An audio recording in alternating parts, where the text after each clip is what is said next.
ఆడవాళ్ళంటే వంటింట్లోకే పనికొస్తారు అని ఇప్పటికీ చాలామందికి ఉన్న అభిప్రాయాన్ని అప్పటికప్పుడు కొంతమంది బద్దలు కొట్టేస్తూ ఉంటారు. రీసెంట్గా అలాంటి సంఘటనే చీనాబ్ వంతెన అండి.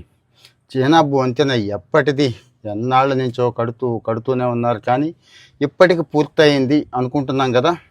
17 సంవత్సరాల నుంచి ఒకే పనిని, ఆ వంతెన కట్టడం కోసమే 17 సంవత్సరాల నుంచి కష్టపడుతున్న ఒక మహిళ ఉన్నారు, Madhavi Latha. Indian institute of సైన్స్లో ప్రొఫెసర్ అండి ఆవిడ, సివిల్ ఇంజనీరింగ్, అది కూడా రాక్ స్పెషలిస్ట్ అన్నట్టు.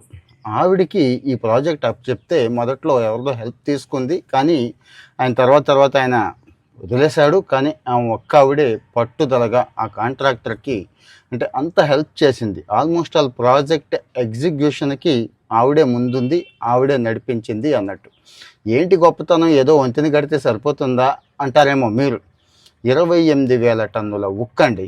కాశ్మీర్ పరిస్థితి ఎలా ఉంటుందో తెలుసు కదా. విపరీతమైన చలి, విపరీతమైన గాలులు.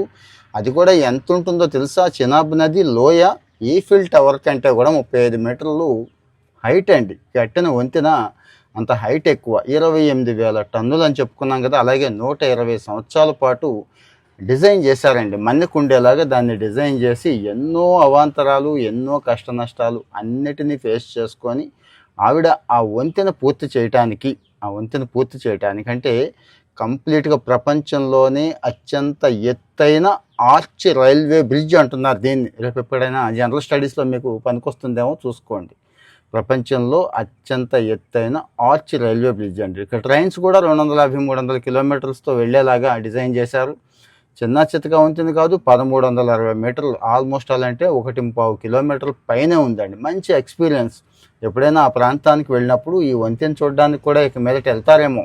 ఈఫిల్ టవర్ అట్లా ఎలా అయితే వెళ్తున్నారో విదేశాలకి, కాశ్మీర్ వెళ్ళినప్పుడు. సో మరి ఎవరైనా కానీ ఆడా లేదు మగ లేదండి, ఒక పని తలుచుకుంటే చెయ్యాలి అని గట్టిగా ఎవరైతే అనుకుంటారో వాళ్ళు చేయగలుగుతారు. కన్సిస్టెన్సీ అంటాను చూడండి, అది మనలో చాలామందికి లేనిది ఆ కన్సిస్టెన్సీయే. దాన్ని వదిలేస్తాం సగంలోనే. చిన్న ఫెయిల్యూర్లు వస్తే తట్టుకోలేం, ఇంకాస్త పెద్ద ఫెయిల్యూర్ వస్తే అంతే సంగతి, కాడి పడేస్తాం.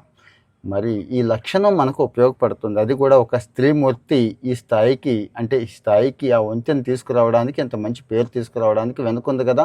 ఇలాంటి వాళ్ళని కనెక్ట్ అవ్వడానికి మనం ట్రై చేస్తున్నామండి ఎప్పటికప్పుడే. అప్పుడు ప్రకాశం బ్యారేజీకి కానీ, అక్కడ తుంగభద్రకి కానీ డ్యామ్ గేట్లు పెట్టారు. కన్నయ్య నాయుడు గారు గుర్తుంది కదా, కటారి కన్నయ్య నాయుడు గారు. ఆయనతో లైవ్ తీసుకున్నాను, మీరంతా వినే ఉంటారు. ఇప్పుడు కూడా ఉంది, వెనక్కి వెళితే చూడవచ్చు. అలాగే ఈవిడితో కూడా తీసుకుందాం. ఆవిడ అనుభవాలు కూడా మనకు ఉపయోగపడతాయి. ముఖ్యంగా ఈ తరం కుర్రవాళ్ళకి, మహిళలకి బాగా ఉంటాయి కదా. ఫాలో అవుతూ ఉండండి, షేర్ చేయండి మన వాళ్ళకి కూడా.